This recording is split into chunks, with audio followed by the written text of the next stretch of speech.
Film की शुरुआत में हमें फ्लोरिडा का एक बीच दिखाया जाता है जहां पर हम कई सारी सुंदर लड़कियों को एंजॉय करते हुए देखते हैं और वहां का माहौल काफी रंगीन लग रहा था। इसके बाद हमें नेल्सन और एडम नाम के दो दोस्तों को दिखाया जाता है जो कि अपने घरों से बिना बताए ही यहाँ पर एंजॉय करने के लिए आए हुए थे। खास करके नेल्सन, जिसकी वजह से आगे उसे काफी मुसीबतों का सामना करना पड़ेगा। हालांकि दोनों अभी कॉलेज में ही पढ़ते हैं और साथ ही वर्जिन भी हैं, इसलिए दोनों ही यहाँ पर एंजॉय करने के लिए आए होते हैं। इसके बाद हम देखते हैं कि ज्यादा पैसे ना होने के कारण नेल्सन और एडम एक सस्ते से होटल में कमरा लेते हैं, जहां होटल स्टाफ इन दोनों को बेवकूफ बनाकर एक गंदे कमरे को अच्छा बताकर दे देता है और ये दोनों उस कमरे में रुकने के लिए तैयार हो जाते हैं। जिस दौरान हमें नेल्सन और एडम की बातों से पता चलता है कि नेल्सन अपने स्टेप फादर एरन से छुपकर यहां आया हुआ है, जिसके लिए वो काफी गुस्सा होंगे क्योंकि एरन ने इन छुट्टियों में नेल्सन को अपनी कंपनी का एक बहुत ही जरूरी काम सौंपा था और नेल्सन उसे पूरा किए बिना ही यहां भाग गया। जिस पर एडम नेल्सन से चिल रहने के लिए कहता है क्योंकि अभी वो कॉलेज में है और उनकी उम्र काम करने की नहीं बल्कि एंजॉय करने की है, इसीलिए वो नेल्सन से इन सभी चीजों के बारे में सोचने के लिए मना करता है। मगर तभी होटल में ओटी और स्टू नाम के दो और लड़के आते हैं जिनको होटल स्टाफ गलती से वही रूम अलॉट कर देते हैं जो कि उन्होंने नेल्सन और एडम को दिया होता है। अब रूम में आने के बाद इस कंफ्यूजन को क्लियर करने के लिए ओटी रिसेप्शन पर कॉल करके इस बारे में पूछता है। यहाँ उसे पता चलता है कि यहाँ इस होटल में और बाहर किसी भी होटल में उसे कोई दूसरा रूम नहीं मिलेगा, जिस बात को जानकर चारों ही रूम शेयर करने का फैसला करते हैं क्योंकि उनके पास अब दूसरा कोई रास्ता ही नहीं था। अब इनके बीच की बातों से ओटी और स्टू समझ जाते हैं कि नेल्सन और एडम काफी शर्मीले स्वभाव के हैं। जिसके बाद ये सब बाहर जाते हैं जहां पर वो देखते हैं कि मिस्टर यूनिवर्स का कंपटीशन चल रहा है, जिसमें पहले जो सबसे ज्यादा ऊंचाई से पानी में कूद के दिखाएगा और साथ ही एक बियर के कंपटीशन में सबसे ज्यादा बियर पिएगा उसको ही मिस्टर यूनिवर्स का खिताब मिलेगा।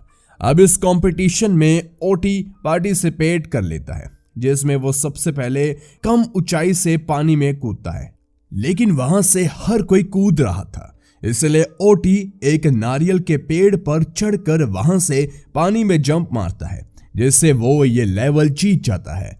फिर उसके बाद बियर का कंपटीशन भी ओटी आराम से जीत जाता है जिससे उसे मिस्टर यूनिवर्स का खिताब मिल जाता है।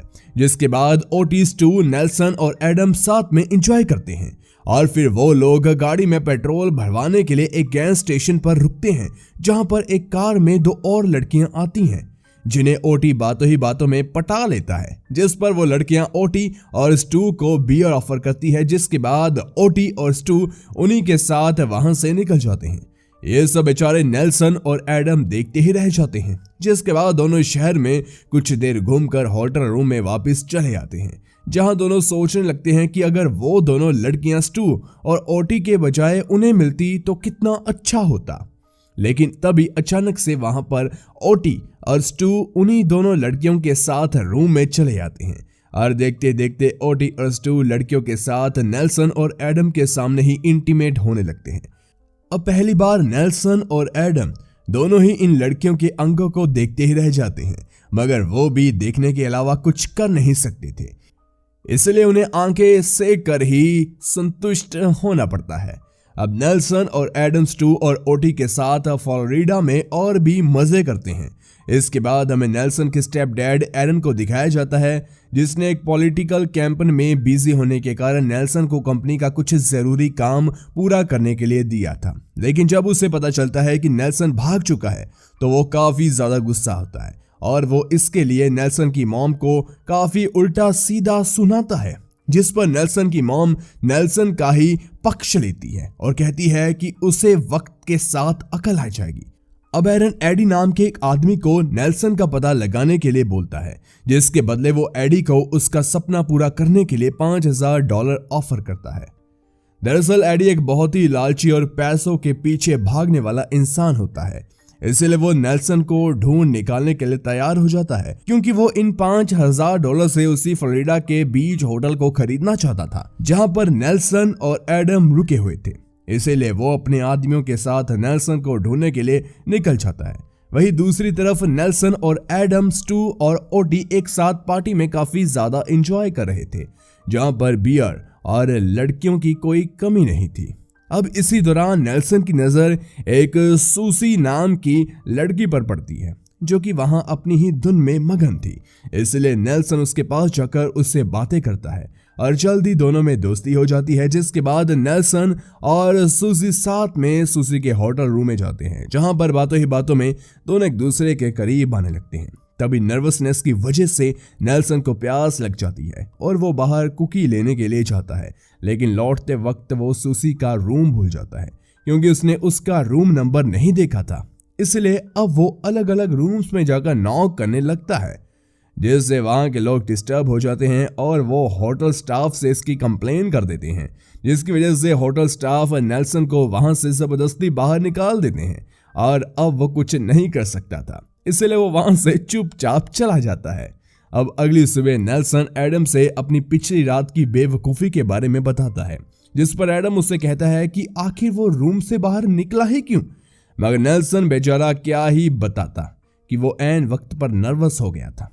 अब जब ये चारों साथ में एंजॉय कर रहे होते हैं, तब नेल्सन की नजर फिर से सूसी पर पड़ती है, जिसके पास जाकर नेल्सन उससे पिछली रात के लिए माफी मांगता है और फिर सूसी को उसके साथ रात को टाइम बिताने के लिए मना लेता है। अब नेल्सन इस बात को अपने तीनों दोस्तों के साथ शेयर भी करता है। दूसरी तरफ यहाँ पर नेल्सन को ढूंढते हुए एडी अपने आदमियों के साथ पहुंच जाता है, जो कि नेल्सन को देखकर उसका पीछा करते हैं। इसलिए नेल्सन सूसी को लेकर वहां से कार ड्राइव करते हुए काफी दूर तक निकल आता है, जिसके बाद वो दोनों रात के समय एक बीच पर पहुंचते हैं, जहां पर एक बार फिर जब सूसी नेल्सन के करीब आने लगती है, तब फिर से नर्वसनेस के कारण नेल्सन को टॉयलेट आ जाती है।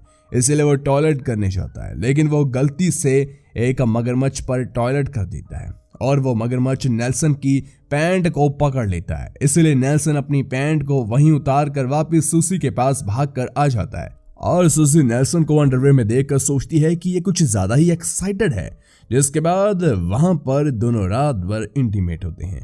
लेकिन जब अगली सुबह नेल्सन और सूसी एक दूसरे को हक किए हुए वहां लेटे हुए थे, तभी वहां एडी अपने आदमियों के साथ पहुंच जाता है और नेल्सन को पकड़कर वापस एरन के पास ले जाया जाता है, जो कि नेल्सन को उस हालत में देखकर काफी बातें बनाता है। और जब नेल्सन वहां से भागने की कोशिश करता है तो एरन उसे वहीं एक बोट में कैद कर देता है। इधर सूसी नेल्सन के बारे में ओटी और स्टू और एडम को बताती है और उनसे नेल्सन को वहां से छुड़वाने में मदद करने के लिए बोलती है, जिस पर ओटी नेल्सन को वहां से आजाद करवाने चाहता है और वह जल्दी कामयाब हो जाता है। लेकिन उसे एडी के लोग ऐसा करते देख लेते हैं, इसलिए एडी और उसके आदमी नेल्सन और ओटी के पीछे आते हैं। लेकिन ओटी वहां पर काफी लोगों को एडी और उसके आदमियों से लड़ने के लिए तैयार कर लेता है और अब नेल्सन के दोस्त एडी और उसके आदमियों को अच्छा सबक सिखाते हैं। वो उनकी बहुत ही बुरी हालत करते हैं, लेकिन तभी वहां पर एरन नेल्सन की मॉम को लेकर आता है और साथ ही वो नेल्सन को बुरा भला सुनाने लगता है। मगर अब नेल्सन पहले जैसा नहीं रहा, क्योंकि अब उसके अंदर कॉन्फिडेंस तो आ ही चुका था। इसलिए नेल्सन एरन की सच्चाई सबके सामने रख देता है कि एरन ने एडी को वो होटल देने के लिए इलीगली होटल ओनर को फोर्स किया था, जो कि एक क्रिमिनल ऑफेंस है। और ये बात जानकर नेल्सन की मॉम भी एरन को तलाक दे देती है, क्योंकि एरन एक ऐसा आदमी था जो कि पैसों के लिए कुछ भी कर सकता था। जिसके बाद एरन को पुलिस पकड़कर ले जाती है, जिससे सभी वहां काफी खुश दिखते हैं। साथ ही नेल्सन को सूसी जैसी एक खूबसूरत पार्टनर मिल गई थी और इन पलों को वह कभी ना भूले, इसलिए सभी वहां पर फोटोज लेते हैं। और इसी के साथ ये मूवी यहीं पर खत्म हो जाती है। गाइस, वीडियो खत्म करने से पहले आपसे हमारी एक रिक्वेस्ट है कि आप हमारे दूसरे चैनल को भी जरूर सब्सक्राइब कर लीजिए। उस पर भी रेगुलर आपको क्वालिटी वीडियोस मिलती रहेंगी। डिस्क्रिप्शन में आपको उस चैनल की लिंक मिल जाएगी, तो प्लीज जाकर उस चैनल को जरूर सब्सक्राइब कीजिए। धन्यवाद।